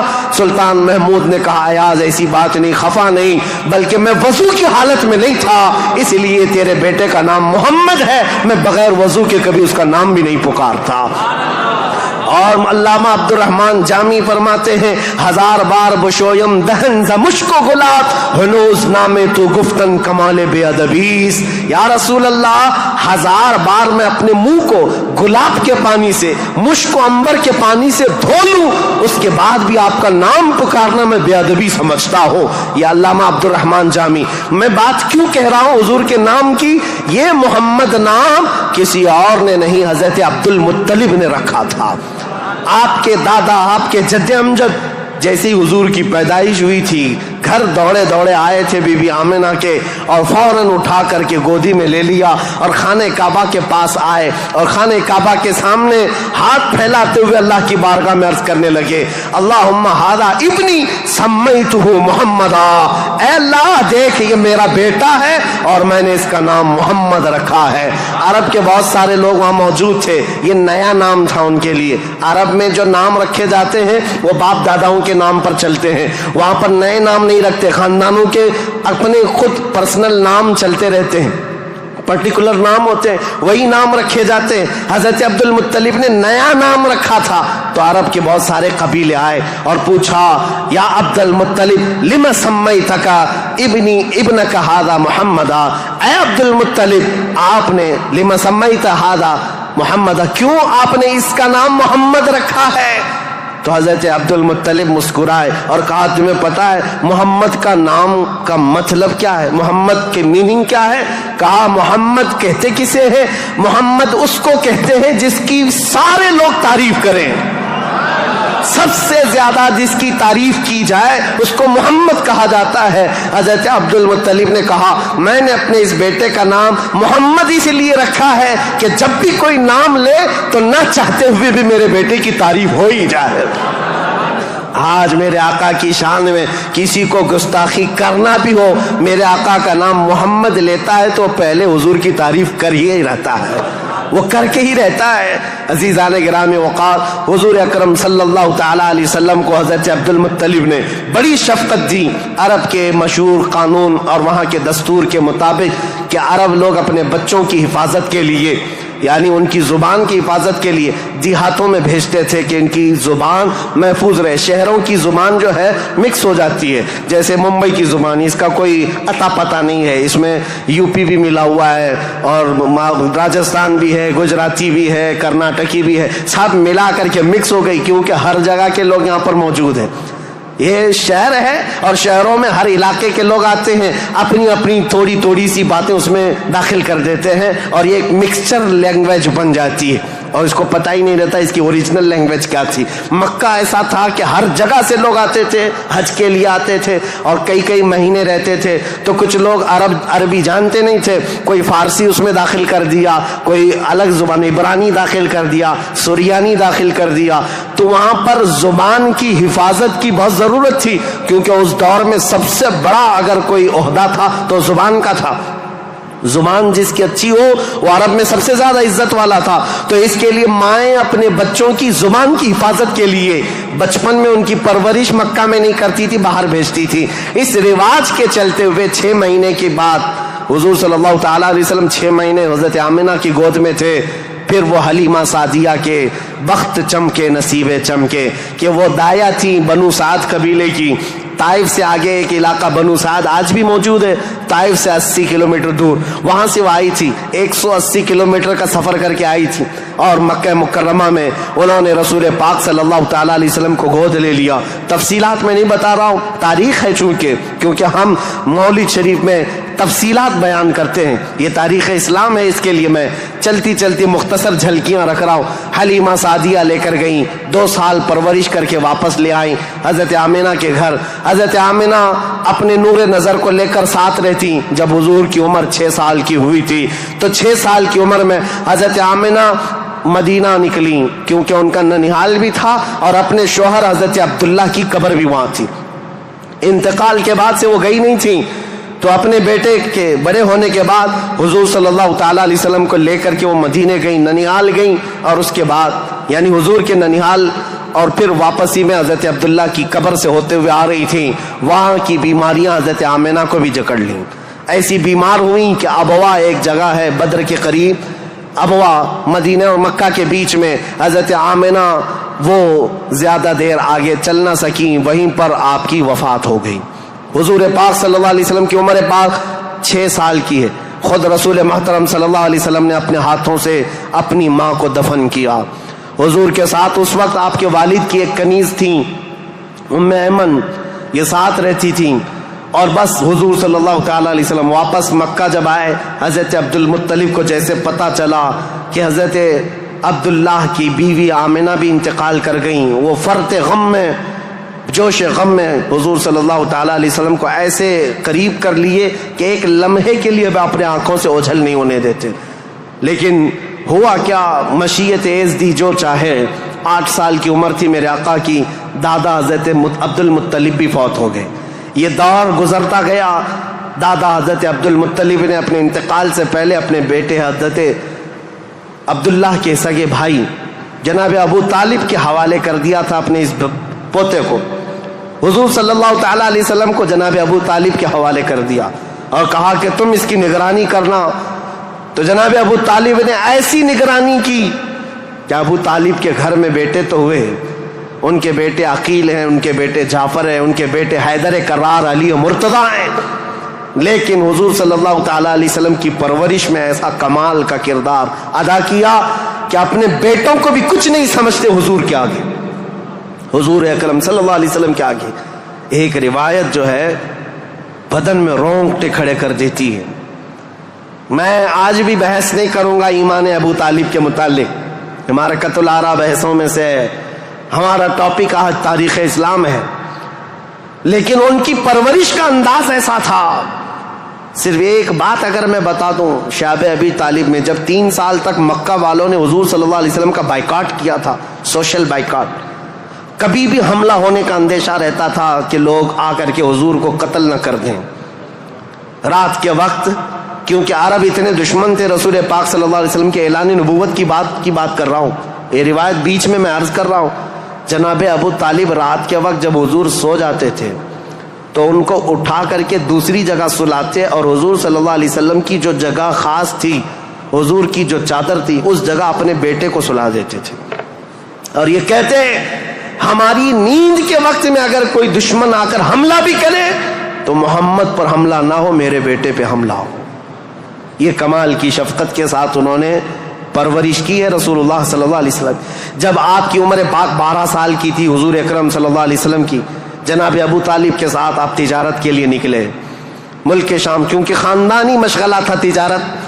ابو طالب ساتھ میں لے کر کے گئے. یہ وہ ٹرننگ پوائنٹ ہے تاریخ کا کہ بیچ راستے میں ایک بحیرہ راہب, ایک عیسائی پادری تھا, جہاں پر یہ قافلہ رکا تھا. بحیرہ راہب نے دیکھ کر کے ہی کہا ہذا سید المرسلین, یہ رسولوں کا سردار آیا ہے. عیسائیوں نے پوچھا تمہیں کیسے پتا؟ کہا میں نے ان کو دیکھا, یہ 12 سال کی عمر کے جب یہ آ رہے تھے رات کے وقت پہاڑوں کے اوپر سے اتر رہے تھے, میں نے دیکھا کہ سارے پہاڑ سارے جتنے بھی درخت ہیں وہ اس 12 سالہ لڑکے کے لیے سجدے میں گرے ہوئے ہیں. اور میں نے دیکھا کہ دن میں یہ جب چلتے ہیں تو سورج کی روشنی ان پر نہیں پڑتی, بادل کا ایک سایہ ان کے اوپر سایہ بنائے ہوئے چلتا ہے, بادل کا ایک ٹکڑا سایہ بنائے ہوئے چلتا ہے. یہ بحیرہ راہب نے ابو طالب کو بلا کر پوچھا یہ کون ہے؟ کہا میرا بھتیجا ہے. کہا میری ایک بات سن لو, اچھا ہوگا کہ تم ان کو ملک شام مت لے جانا, وہاں یہودی ہیں, وہ ان کے قتل کے در پہ ہو جائیں گے, کیونکہ وہ اس انتظار میں ہیں کہ آخری نبی ان کے خاندان میں پیدا ہوگا. یہ تو تمہارے خاندان کا نصیبہ ہے, اگر تم لے جاؤ گے تو یہودی قتل کر ڈالیں گے, تم یہیں سے ان کو واپس مکہ لے جاؤ. جناب ابو طالب گھبرا گئے, ڈر گئے. کہا کہ میں اپنے اس بھتیجے کو ملک شام نہیں لے جاؤں گا. بیچ راستے سے ہی رسول پاک صلی اللہ تعالیٰ علیہ وسلم کو لے کر وہ مکہ واپس آئے. یہ وہ بشارت تھی. 40 سال کے بعد حضور نے اپنی نبوت کا اعلان فرمایا, لیکن خبریں تو 12 سال سے ہی مشہور ہو چکی تھی, خبریں ہو چکی تھیں. بحیرہ راہب نے یہ کہا. اس کے بعد حضور پاک صلی اللہ تعالیٰ علیہ وسلم تجارت کو اپناتے رہے. جب آپ کی عمر پاک 25 سال کی تھی تو مکہ مکرمہ کی ایک معزز خاتون, بڑی مالدار خاتون تھی حضرت خدیجہ, جن کے 2 شوہروں کا انتقال ہو چکا تھا. اب وہ کسی سے شادی کرنے کے موڈ میں کبھی نہیں تھی, لیکن وہ بڑی مالدار تھیں. انہوں نے اپنا مال تجارت کسی کو دے کر کے انویسٹ کروا کر کے تجارت کرواتی تھیں. جب ان کو پتا چلا محمد صلی اللہ علیہ وسلم بڑے امانت دار ہیں, بڑے ہی دیانت دار ہیں, تو اپنا مال ان کو دیا اور کہا کہ تم تجارت کرو اور نفع کما کر کے لے آؤ. رسول پاک صلی اللہ علیہ وسلم ان کا مال تجارت لے کر ملک شام گئے اور اتنا نفع ہوا اس مال میں. واپس جب آ رہے تھے تو حضرت خدیجہ کا ایک غلام میسرہ تھا. حضرت خدیجہ نے کہا تھا میسرہ تم ہمیشہ محمد پر نظر رکھنا, دیکھتے رہنا یہ کیسی کیسی تجارت کرتے ہیں, کتنا نفع کرتے ہیں. اسی لیے نہیں کہ خرد برد ہوگا, اس لیے کہ مدد کے طور پر. جب یہ قافلہ واپس مکہ آ رہا تھا, اب پھر ٹرننگ پوائنٹ ہے یہاں پر. حضرت خدیجہ اپنے گھر کے بالا خانے پر بیٹھ کر کے اپنا نفع شدہ قافلہ جو مکہ میں داخل ہو رہا ہے اس کو دیکھنے کے لیے بیٹھی ہوئی تھی. بڑا گھر تھا, بڑا محل تھا. جب وہ اوپر سے نظارہ کر رہی تھی, وہیں سے دیکھ کر کے وہ گرویدہ ہو گئی کہ اتنی دور سے دیکھ رہی تھی, قافلہ صاف نظر نہیں آ رہا تھا, لیکن چہرہ محمد سب سے زیادہ چمکتا ہوا نظر آ رہا ہے. حضرت خدیجہ کہتی ہے میں نے چاند کو بھی اتنا تیزی سے چمکتے نہیں دیکھا جس طرح ملک شام سے یہ لوٹتا ہوا قافلہ محمد کا چمکتا ہوا چہرہ لے کر آ رہا تھا. حضرت خدیجہ کہتی ہیں عجیب حالت تھی, قافلہ تو تجارت کر کے آ رہا ہے, لیکن میں نے دیکھا اس قافلے کے اوپر جو دھوپ کا وقت ہے اس وقت آسمان کا ایک ٹکڑا, بادل کا ایک ٹکڑا سایہ بن کر کے چلتا ہوا آ رہا ہے. جس طرف محمد جا رہا ہے اس طرف وہ ٹکڑا بھی چلتا جا رہا ہے. آگے پیچھے نہ جانے کون سی مخلوق چل رہی تھی. حضرت خدیجہ کا دل یہیں سے بے قرار ہوا. ملک شام سے تجارت کر کے واپس آنے کے بعد, جبکہ حضرت خدیجہ کی 2 شادیاں آلریڈی ہو چکی تھی, انتقال ہو چکے ان کے شوہروں کے, 40 سال کی عمر ہو چکی تھی, شادی کرنے کا کوئی خیال نہیں تھا. لیکن حضور پاک کے چہرے پاک کو دیکھنے کے بعد, ان کی خصوصیات دیکھنے کے بعد نفع لیتے ہی آپ نے پیغام بھیج دیا محمد صلی اللہ تعالیٰ علیہ وسلم سے، کہا کیا آپ مجھ سے نکاح کرنا چاہیں؟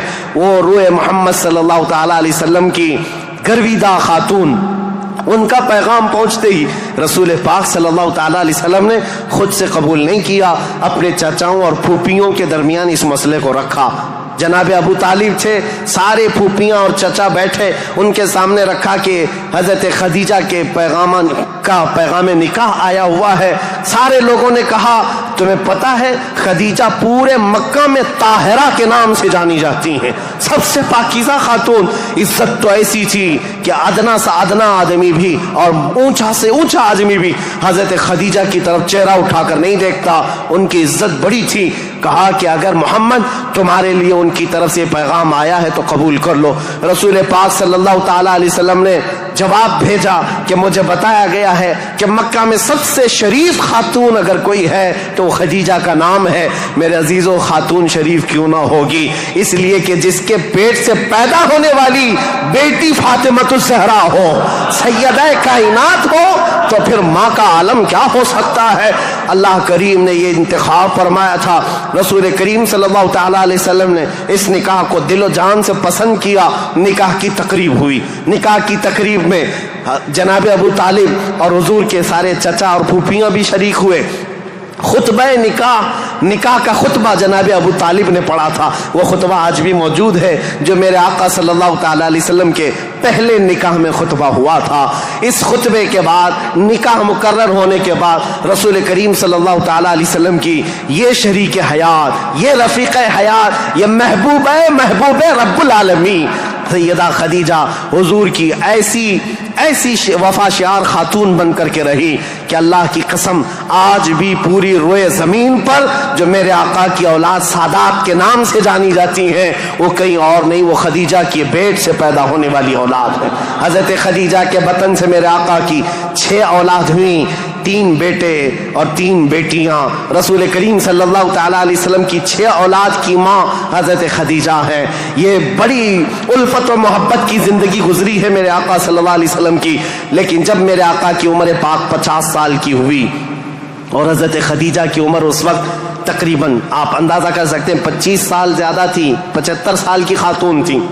75 سال کی خاتون، اللہ اکبر، 75 سال کی خاتون کس کو کہتے ہیں؟ عمر کا وہ پڑاؤ جس میں بوڑھا اپنے اعضاء سے مجبور ہو جاتا ہے اور اس کے پٹھے جواب دے جاتے ہیں، چلنا پھرنا دوبھر ہو جاتا ہے۔ لیکن قسم خدا کی جب میں یہ روایت پڑھتا ہوں کہ جب رسول کریم صلی اللہ تعالیٰ علیہ وسلم 3000 فٹ اونچی پہاڑی غار ہرا میں جا کر عبادت کرتے تھے، کبھی 2 دن تک نہیں آتے تھے، تو 75 سال کی یہ خاتون دن میں 2 مرتبہ پہاڑی پر جاتی تھی کھانا لے کر کے اور اترتی تھی۔ آج میں بتاؤں، ہم جیسوں کی جوانی میں 1 مرتبہ پہاڑ پر چڑھ کر کے آ جائیں 8 دن تک پٹھے درد کرتے ہیں، پیر درد کرتے ہیں۔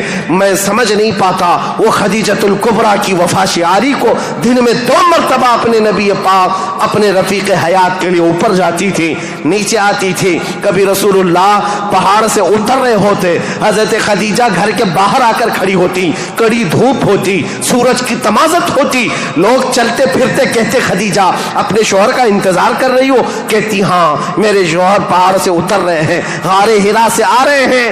اس وقت لوگ کہتے خدیجہ اندر چھاؤں میں بیٹھو، انتظار کرو، ان کے آنے میں کافی وقت ہے۔ خدیجہ کہتی میرا دل گوارا نہیں کرتا میرا شوہر دھوپ میں اتر رہا ہو اور ان کی عورت چھاؤں میں بیٹھی رہے، جب تک وہ دھوپ میں اترتے رہیں گے میں دھوپ میں کھڑی رہوں گی۔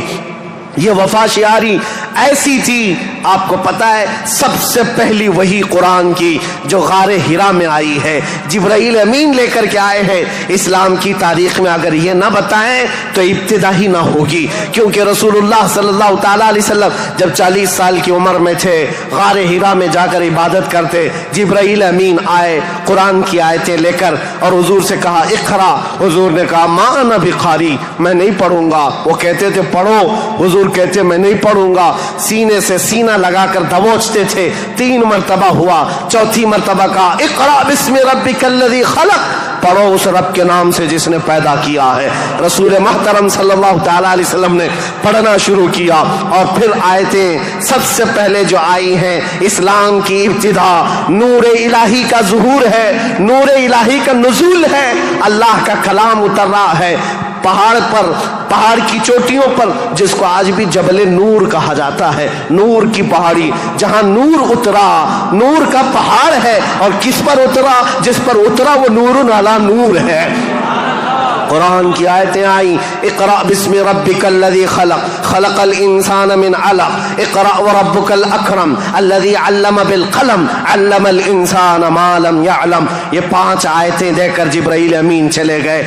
رسول پاک صلی اللہ تعالی علیہ وسلم پر جو وحی آئی تھی اس کا اثر ایسا تھا، سخت ٹھنڈیوں کے دن تھے، موٹے موٹے پسینے کے بوند پیشانی سے نکلتے تھے۔ جب رسول پاک تشریف لائے، پہلا واقعہ دیکھا تھا حضور نے، پہلا واقعہ تھا جبرائیل امین اس طرح آیتیں لے کر آئے۔ یہ آیتیں اترنا آسان بات نہیں، قرآن خود کہتا ہے، میرا مولا فرماتا ہے اگر ہم یہ پہاڑوں پر اتار دیتے، پہاڑ ریزہ ریزہ ہو جاتے، ٹکڑے ٹکڑے ہو جاتے، لیکن قلب مصطفیٰ نے اس کا بوجھ اٹھا لیا ہے۔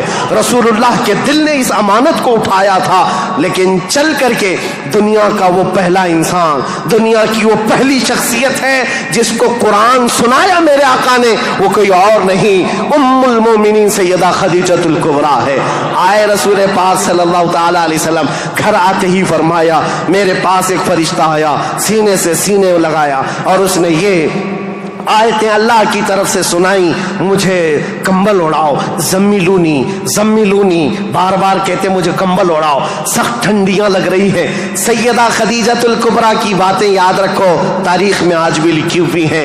ڈھارس بندھانے والی، تسلی دینے والی، حوصلہ دینے والی خاتون ہو تو زندگی کمال کی ہے۔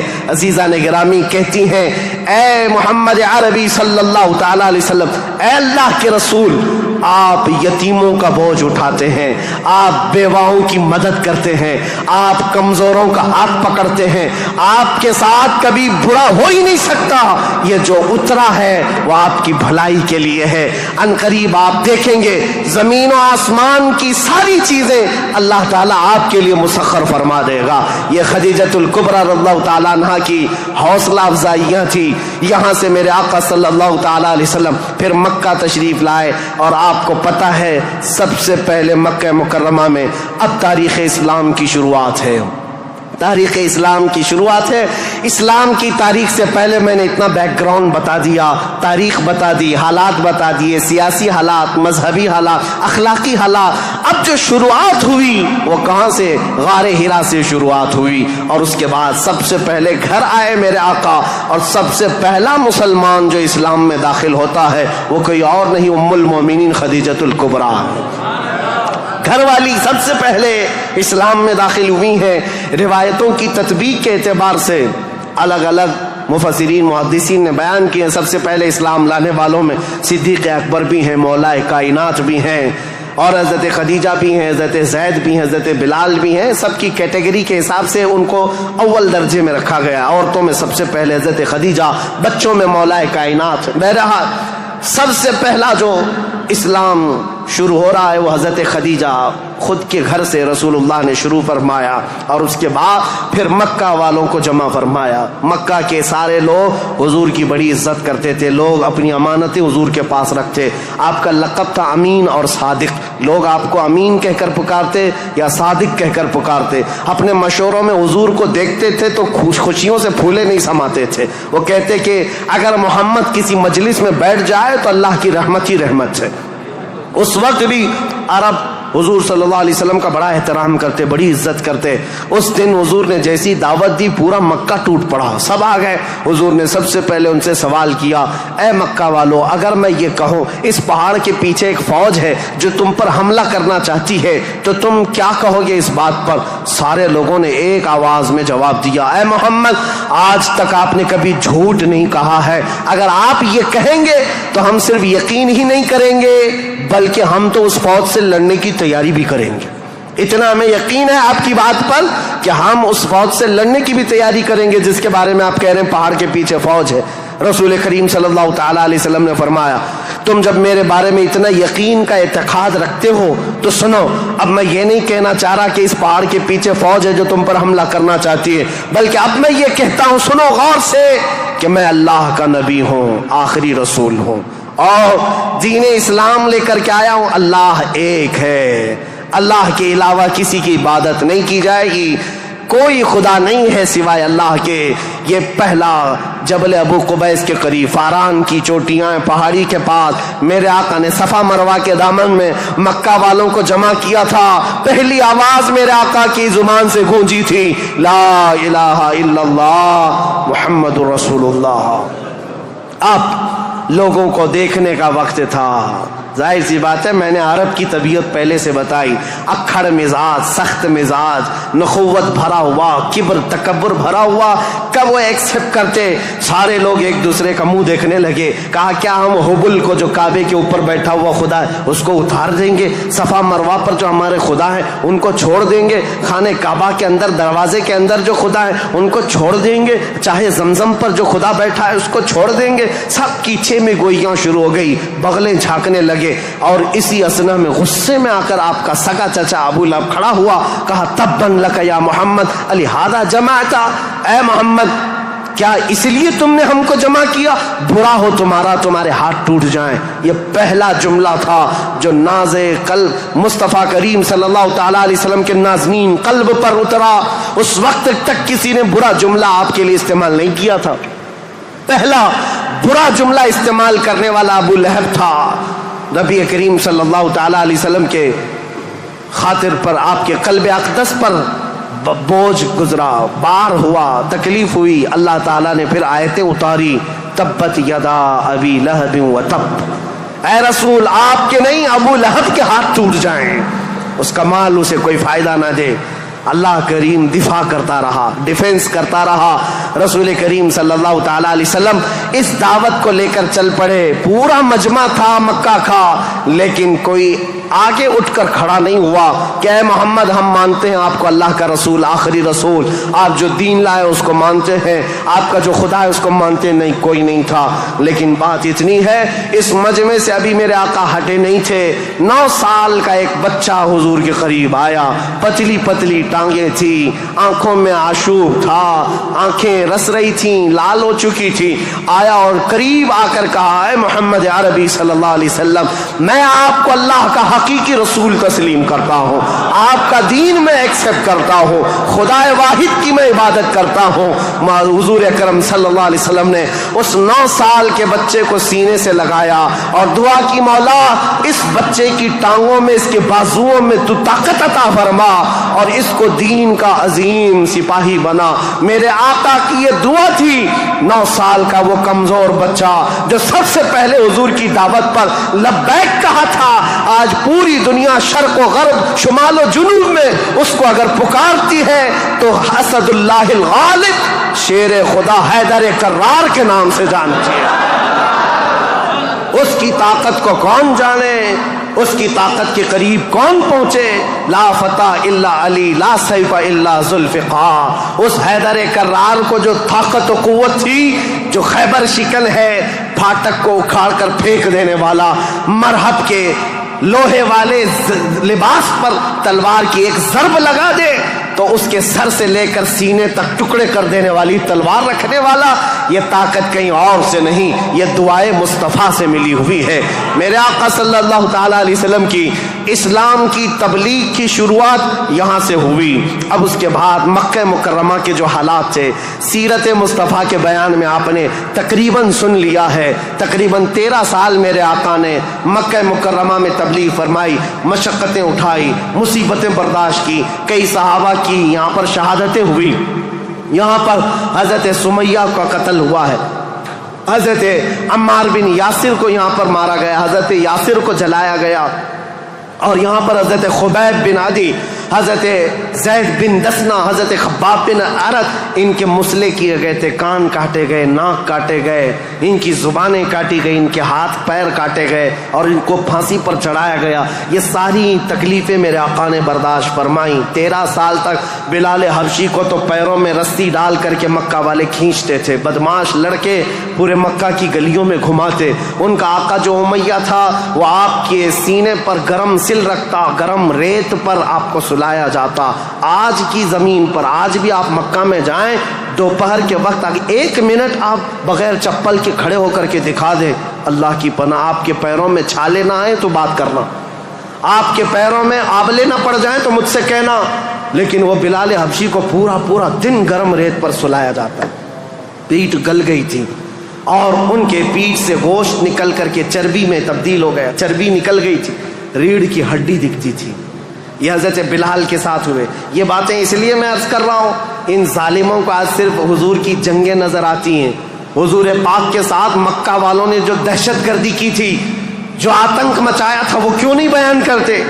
13 سال تک تلوار نہیں اٹھائی، نہ تلوار اٹھانے کا حکم دیا، 13 سال برداشت کیے، سوشل بائیکاٹ بھی برداشت کیا، حضور نے پتے کھائے، چمڑے ابال کر کھائے، سب برداشت کیا، پھر ہجرت بھی کیا، اپنا وطن بھی چھوڑا، اب مدینہ طیبہ تشریف لے گئے۔ اب یہاں سے اسلامی حکومت کی اسٹیبلشمنٹ ہوتی ہے، بنیاد رکھی جاتی ہے، اور میرے دین کی بنیاد جہاں رکھی گئی وہ بہت بڑا کروڑوں کا بنایا ہوا پارلیمنٹ نہیں تھا، وہ کھجور کے چھالوں سے، کھجور کے پھڑ سے بنایا ہوا چھپر کا ایک چھوٹا سا گھرانہ جس کو مسجد نبوی کہا جاتا ہے، یہ مسلمانوں کا مرکز تھا، یہ پارلیمنٹ تھا میرے آقا کے۔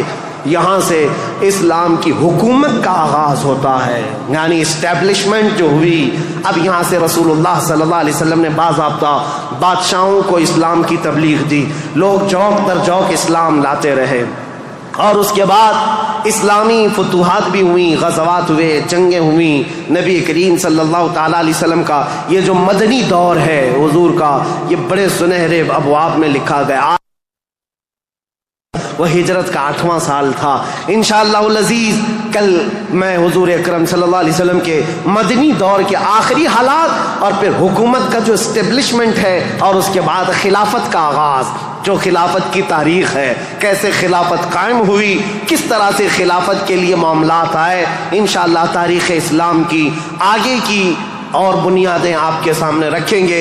اور پھر میں آخر میں یہی کہوں گا، میرے آقا کا میں نے ذکر کیا ہے، ہماری ہمت اب جواب دے رہی ہے، پسینے آ گئے، تھک گئے ہیں، سن کر کے ہو سکتا ہے کوئی نہ تھکے، بول کر کے میں نہ تھکتا ہوں، لیکن بات طبیعتوں کے تقاضے کی ہے۔ حضور کا ذکر ایسا ہے، میرے آقا کا ذکر ایسا ہے، جس پر کل میں نے جو شعر کہا تھا وہی آج کہتا ہوں، جو کچھ بیاں ہوا وہ آغاز باب تھا، یہ قصہ لطیف ابھی نا تمام ہے، لیکن رضا نے ختم سخن اس پہ کر دیا، خالق کا بندہ خلق کا آقا کہوں تجھے۔ وآخر دعوانا الحمدللہ رب العالمین۔ السلام علیکم۔